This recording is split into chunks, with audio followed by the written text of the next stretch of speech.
صل على محمد يا رب صل عليه وآله.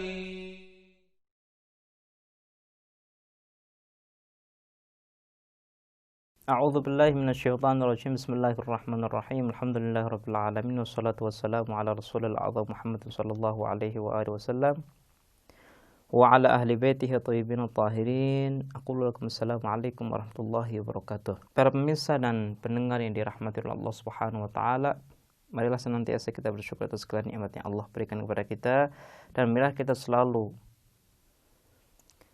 meminta kepada Allah supaya kita diberi rasa cinta kepada ilmu, rasa cinta kepadanya, rasa cinta kepada kebaikan.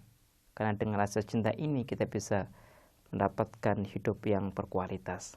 Pada kesempatan yang lalu kita sudah menyebutkan pembahasan tentang kalamullah, dan kita sudah memberikan analisis kita bahwa yang benar kalamullah adalah makhluk, kalamullah itu baru. Jadi tidak bisa kita katakan kalamullah itu qadim dengan argumentasi dan alasan yang telah kita sebutkan di kesempatan yang lalu. Pada kesempatan yang baik ini kita ingin membahas tentang sifat khabariyah. Sifat khabariyah adalah sifat-sifat yang kita fahami dari Al-Quranul Karim, dari ahadits.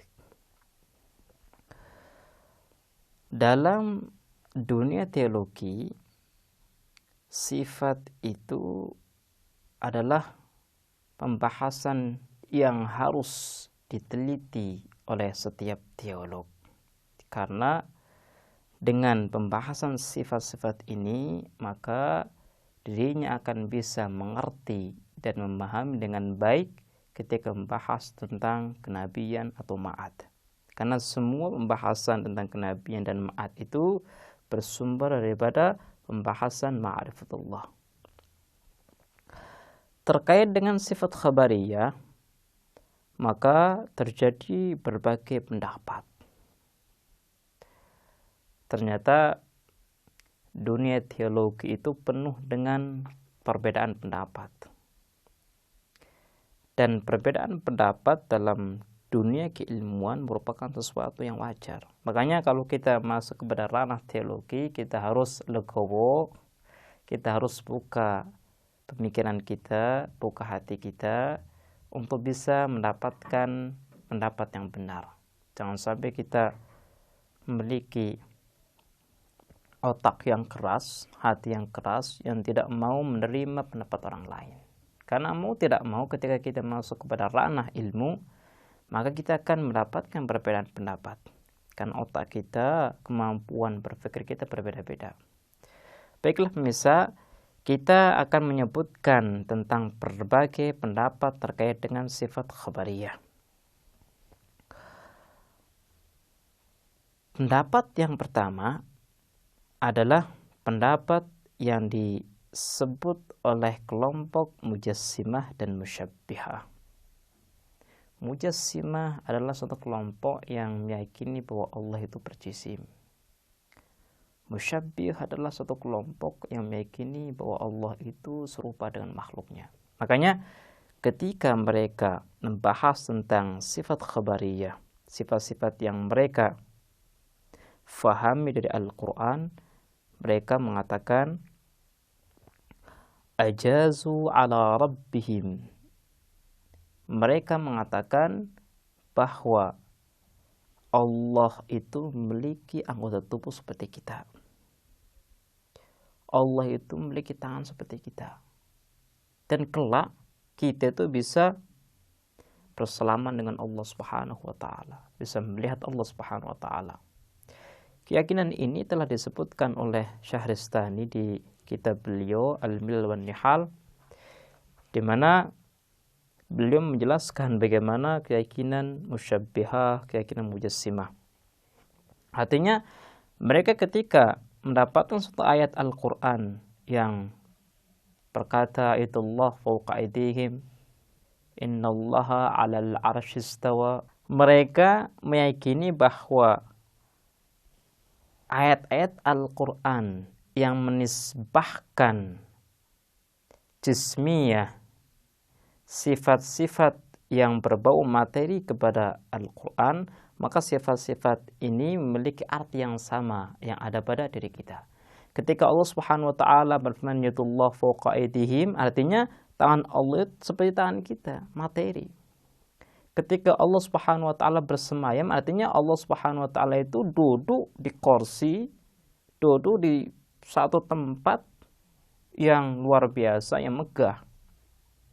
Ini adalah keyakinan yang dimiliki oleh kelompok Mujassimah dan Musyabbihah.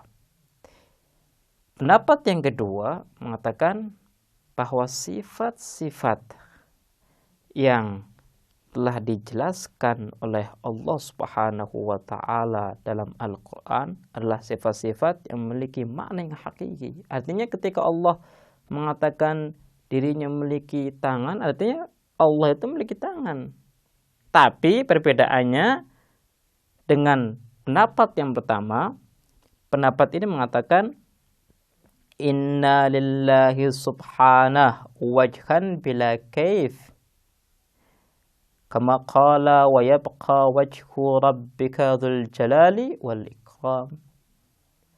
Menurut pendapat yang kedua, Allah Subhanahu wa taala memiliki wajah, tapi kita tidak mengetahui wajah Allah itu seperti apa. Jadi tidak bisa kita serupakan dengan wajah kita.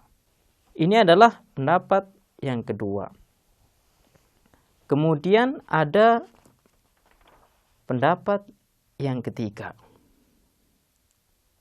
Pendapat yang ketiga mengatakan bahwa ketika kita mendapatkan satu sifat yang ada dalam Al-Quran yang dinisbahkan kepada Allah Subhanahu wa taala, maka kita pun tidak mengetahui arti dan tafsiran sifat tersebut.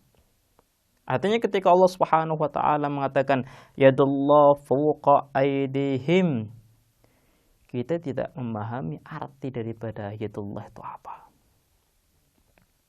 Jadi berbeda dengan pendapat yang kedua. Kalau pendapat yang kedua mengatakan bahwa Allah memiliki wajah, Allah memiliki tangan, tapi kita tidak mengetahui tangan Allah bagaimana, wajah Allah bagaimana.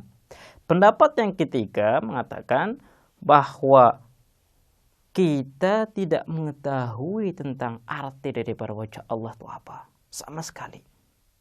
Kita tidak mengetahui arti daripada tangan Allah itu bagaimana. Sehingga kalau kita membaca Al-Quran, kita pun tidak mengerti apa sih arti daripada ayat ini. Yadullah fawqa aydihim. Ini adalah pendapat yang ketiga. Pendapat yang keempat. Pendapat yang keempat adalah pendapat yang disebutkan oleh mutakallim dari mazhab Ahlul Bait dan Mu'tazilah, di mana mereka mengatakan bahwa setiap sifat yang disandangkan kepada Allah yang secara zahir memiliki arti materi, maka sifat tersebut harus ditakwil. Maksudnya apa? Sifat ini harus diartikan dengan makna yang tidak memiliki sifat-sifat materi. Seperti yad. Yad ini bisa diartikan sebagai tangan dan juga bisa diartikan sebagai satu simbol kedermawanan.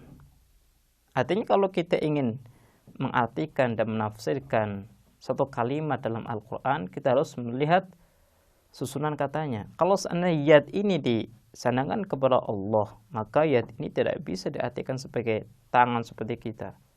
Tapi yad ini memiliki arti bahwa Allah Subhanahu wa taala memiliki kekuatan yang luar biasa. Kekuatan Allah berada di atas kekuatan makhluk.